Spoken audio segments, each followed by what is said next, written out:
ओम श्री गणेशाय नमः। गणेश पर्व हर साल भक्ति भाव के साथ मनाया जाता है। इसका समापन अनंत चतुर्दशी के दिन होता है। हालांकि कुछ साधक अनंत चतुर्दशी से पहले भी बप्पा की विदाई करते हैं। आइए जानते हैं विसर्जन की तारीख, महत्व और इससे जुड़ी परंपराएं, ताकि विसर्जन में किसी भी प्रकार की बाधा न पड़े। गणेश चतुर्थी का जो पर्व है वो भगवान गणेश के जन्म का प्रतीक है। यह पर्व 10 दिनों तक चलता है, जो गणपति बापा के भक्तों के लिए बेहद खास होता है। इस दौरान भक्त गणपति बापा की प्रतिमा को अपने घर में स्थापित करते हैं, उनकी पूजा अर्चना करते हैं और उनसे आशीर्वाद लेते हैं।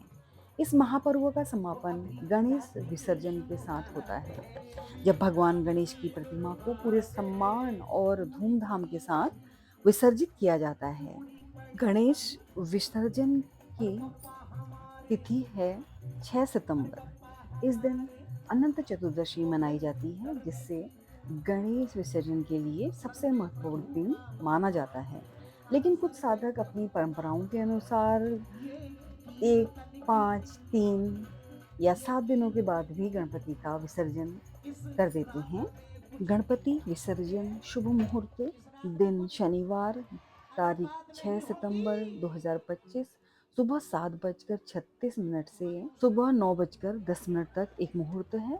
दूसरा मुहूर्त है दोपहर 12:17 से शाम 4:59 तक। गणेश विसर्जन का बहुत महत्व है। यह एक सिर्फ परंपरा नहीं है, बल्कि यह जीवन के एक महत्वपूर्ण हिस्से को दिखाता है। यह जीवन की नश्वरता और परमात्मा की अनंतता का प्रतीक है। भक्त इस दिन गणपति बाप्पा मोरया, अगले बरस तो जल्दी आ का जयकारा लगाते हुए उनसे अगले साल फिर आने की प्रार्थना करते हैं। यह विसर्जन इस बात का प्रतीक है कि शिवपुत्र अपने साथ भक्तों के सभी दुख और बाधाओं को भी ले जाते हैं। गणपति विसर्जन में आप यह 2 मंत्र मुख्यतया बोलें, जो इस प्रकार हैं। ओम यान्तु देवगणाः सर्वे पूजामादाय मामकेन इष्टकाम समृद्ध्यर्थं पुनरपि पुनरागमनाय च, जिसका अर्थ है कि हे देवगणों, मेरी पूजा स्वीकार करके अपने स्थान को लौटो और मेरे मनोरथों की पूर्ति के लिए पुनः पधारें। आप विसर्जन के समय यह भी कह सकते हैं कि गच्छ गच्छ सुरश्रेष्ठ स्वस्थाने परमेश्वर, और बप्पा से अगले वर्ष फिर से जल्दी आने का आग्रह कर सकते हैं, जिसका अर्थ है हे सुरश्रेष्ठ, कृपया अपने स्थान पर लौट जाएं और फिर से पधारें।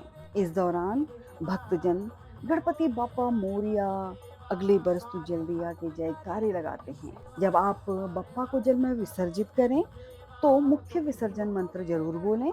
गणपति बाप्पा को जल में 3 बार डुबकी लगाकर ही विसर्जन करें। यह प्रार्थना करें कि वे अगले वर्ष भी जल्दी से पधारें। गणपति विसर्जन के दिन भक्त पूरी श्रद्धा और उत्साह के साथ भगवान गणेश को अंतिम विदाई देते हैं। सबसे पहले मूर्ति के सामने उत्तर पूजा अंतिम अनुष्ठान की जाता है।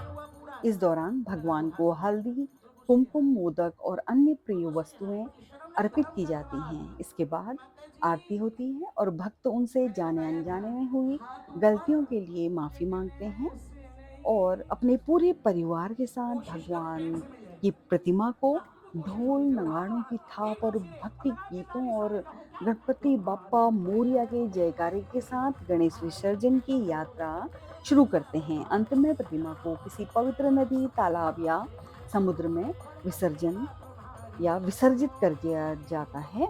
कुछ साधक घर पर ही मिट्टी की प्रतिमाओं का विसर्जन टब और बाल्टियों में भी करते हैं, जिससे जल प्रदूषण को कम किया जा सके। जब आप गणपति जी को विसर्जन के लिए ले जाएं तो उनका मुख घर की ओर करें, ताकि जाने से पहले बप्पा घर को आशीर्वाद दे सकें। बप्पा की विदाई के वक्त उनकी पूजा अर्चना आरती की जाती है और उन्हें उनकी मुख्य चीज़ें फल फूल, सुपारी, चावल, हल्दी, 21 दूधवा, कुमकुम और मिठाई से बप्पा को विदा करें। एक नारियल या सुपारी को हल्दी, चावल के साथ लाल कपड़े में लपेटकर रिद्धि सिद्धि और शुभ लाभ के लिए अपनी तिजोरी में एक जगह सुरक्षित रख दें। गणेश विसर्जन के दौरान बप्पा को 5 मोदक चढ़ाएं और इसे सभी भक्तों में बांट दें। मुमकिन हो तो घर में भी कर सकते हैं इनका विसर्जन, नहीं तो पानी पानी में या किसी पेड़ के नीचे या पौधों में भी डाल सकते हैं। विसर्जन से पहले 3 बार घड़ी की दिशा में परिक्रमा लगाएं। इसके बाद बप्पा का विसर्जन भक्ति और आनंद के साथ गणपति बप्पा मोरिया, अगले बरस तू जल्दी आ की जयकार के साथ करें। गणपति विसर्जन के दिन यदि आप भी करेंगे ये उपाय, तो आपकी सभी समस्याओं का होगा तुरंत अंत। क्या आपको पता है कि अनलासुर राक्षस को निगलने के बाद ही भगवान गणेश को दुर्वा अर्पित करने की परंपरा शुरू हुई? इस दिन आप संपत्ति लाभ के लिए लाल फूल, लाल वस्त्र और तांबे का सिक्का अर्पित करें। इसमें मंत्र बोलें, ओम सर्व सौख्य प्रदाय नमः मंत्र का जप करें। और यदि आपको रोजगार के लिए उपाय चाहिए तो इसमें अपनी उम्र 21, 20, 30 उसके बराबर लड्डू की संख्या रखें और उनको चढ़ाकर ओम नमो भगवते लंबोदराय मंत्र का जाप करें। और शीघ्र विवाह के लिए आप ओम विघ्न हरते नमः का जप करें। संतान प्राप्ति के लिए फलों की माला भगवान गणपति को अर्पित करें और ओम उमा पुत्राय नमः मंत्र का जाप करें। गणेश प्रतिमा में गणेश की सूंड की दिशा का भी बहुत महत्व है।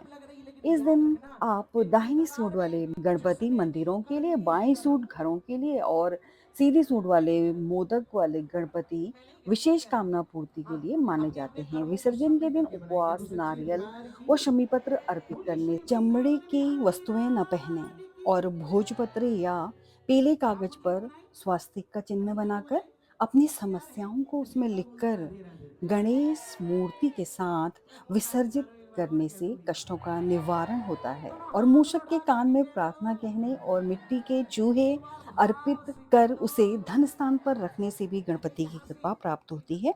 आप सभी को गणपति उत्सव की बधाइयाँ। ऐसी ही धार्मिक जानकारी के लिए आप मेरे चैनल को सब्सक्राइब करें, दोस्तों और जानने वालों को ये वीडियो शेयर करें।